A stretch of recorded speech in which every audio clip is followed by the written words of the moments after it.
How y'all doing out there again? Freddie calls and checking in. Hope everything going well with everybody as always. Everybody on the up and up. I'm gonna try to keep it short. I just want to read a few scriptures in Proverbs, the 6th chapter. If you know the book of Proverbs, you got Solomon, one of the wisest men in the Bible, also the richest, giving his son some advice, to don't make bad deals, and just, like I say, don't make no bad deals and with people, and also he told him to look to where I started reading, but told him to go to the ant to see how she do business, and I got some pretty interesting stuff I was just looking up that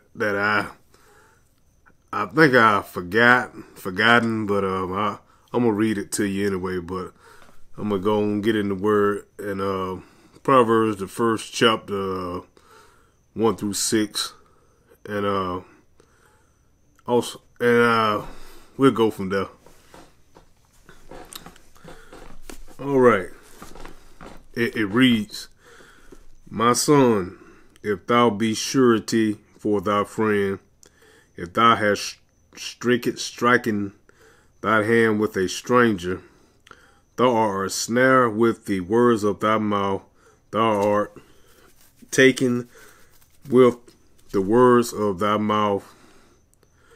Do this now, my son, and deliver thyself when thou art come into the hand of thy friend. Go, humble thyself, and make sure thy friend. Give not sleep to thine eyes, nor slumber to thine eyelids. Deliver thyself as a roe from the hand of the hunter, and as a bird from the hand of the fowler. Go to the ant, thou sluggard. Consider her ways and be wise." And also, I just said I'm gonna give an amplified version of it. Some people, they don't have the King James version. They look at the what they say, a new improvised version, but or amplified version. So I'm gonna read the amplified version also. It reads, "My son, if you have become security for your neighbor, if you have given your pledge for a stranger or another, you are a snare with the words of your lips. You are caught by the speech of your mouth. Do this at once and earnestly, my son, and deliver yourself when ye have put yourself into the power of your neighbor. Go, be stirred, and humble yourself, and beg your neighbor to pay his debt and thereby release you. Give not unnecessary sleep to your eyes, nor slumber to your eyelids. Deliver yourself as a roe or gazelle from the hand of the hunter, and as a bird from the hand of the fowler. Go to the ant, you sluggard. Consider her ways and be wise." So that's the amplified version. But the main thing is, like I said, I get from the first 5 verses, to not make a bad deal, or like I say, put yourself in a situation where you under the power of somebody else because of what you just said, in other words, like I say, you don't want to get into a bad deal, let a person handle their own things, whatever they got themselves into. Don't, by speaking, involve yourself into something you don't have to be in. That's why I'm gathering from these verses. But 6th verse, the kind of the meat of the thing I want to kind of get to, you ought to model yourself as an ant. And he refers to her, go to the ant, ye slugger, in the Amplified version, consider her ways and be wise. And pretty much the version that I normally read out of, the King James version, it says the same, pretty much the same thing. I'm gonna give you the definition of a slugger. I meant to write that down, but I go back to the dictionary again and read it. I sometimes I don't really script my videos, so I ain't big on that. But slugger. I suppose we get another dictionary in soon, but let's hope this one has it in here. But you know what? If you're feeling sluggish, that means you're not at the same. You're kind of lacking, you know. All right. Slugger, a person who is habitually inactive or lazy. Another verse of it. Lazy, slowful. Yeah, lazy. In other words, that's pretty much what a slugger is. But he's saying go to the ant, and whenever you see ants, they always working. And you know, like I say, he referred to her as a she. But I'm gonna read some I got offline. You know, that it been a minute, you know, but I probably have heard it a long time ago. But I saw some online. I think they say the conversation. I wish I had can share the screen, but I ain't that technical. But I'm just gonna read a couple of these paragraphs, and it's saying most ants you see are female. Ants have a castle system where responsibilities are divided. The queen is the founder of the colony, and her role is to lay eggs. Worker ants are all female. Didn't know that.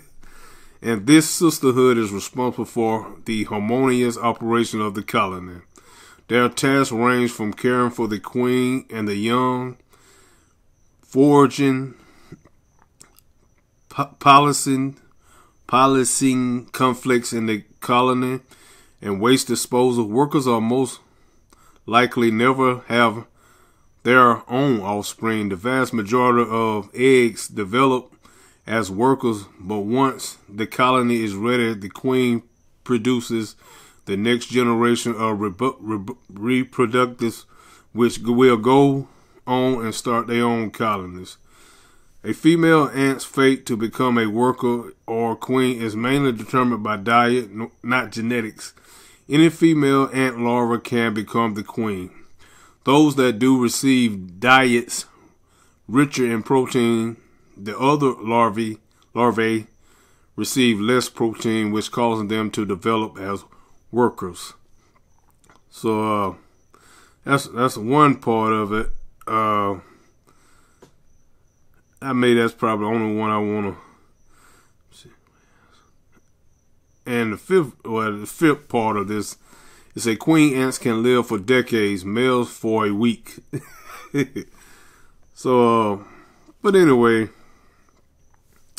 I just wanted to read that to you. You know, like I said, I was just like I say reading that, and it said he said referred to her as a her. I'm like, I never really you read verses over and over again, but you never catch stuff. But that's what Solomon was saying. But anyway, like I say, he's telling him don't be a slugger. If you look at an ant bed, or if you slept in one, you know they go to work and they moving. Even when they go to gathering food and everything like that, excuse me, they're always working. You know, they if I read a little bit further down, you know, to that those 7 and 8 verse, you know, in the King James verses say, which having no guide, overseer, or ruler, provided her meat in the summer and gather her food in the harvest. So them other things, you know, always working, you know, for thinking, you know, for the future. So that's what he was saying. You need to consider her, how ants do. You know, they always in preparation, you know, like I say, looking towards the future, you know, and always working. You know, I take that, you know, you always kind of don't want to be a slugger, you know, waiting, you know, putting yourself in situations, making bad deals that's going to not benefit you, you know, and like I said, Solomon, you know, even though, you know, Solomon was rich, and, you know, the prince, his offspring gonna have something, you know, but he didn't want them, being that they royalty, to still be lazy, you know, always be thinking forward, and don't be, like I say, lazy. Pretty much as that definition said, you don't want to be lazy. You know, it's good, you know, to be working and watching what you do, have wisdom, you know, and to make, like I say, make good decisions. You don't want to, like I say, put yourself in bad situations when you don't have to, because then you're going to have to eat of that. If you're making bad decisions, I mean, some people ain't going to always be able to bail you out. You know, you don't want to ever be in, like I say, be subject to the lender. You know, if the borrower is subject to the lender. So you don't want to ever get in that position where you, like I say, your words, what you saying is putting you in a bad spot, and that you have to try to be making good on and losing sleep and all that. Solomon told his son he don't want you to be in that type of position. You know, model the ant. You know, they always working together. You know, always working together. You know, and getting things done. But anyway, model yourself as an ant. You know, that's all I had in my spirit today, you know, and I wanted to read that and give it to y'all. And as always, y'all be safe and stay thankful, you know, and I'll see y'all on next go round. You know, next go round.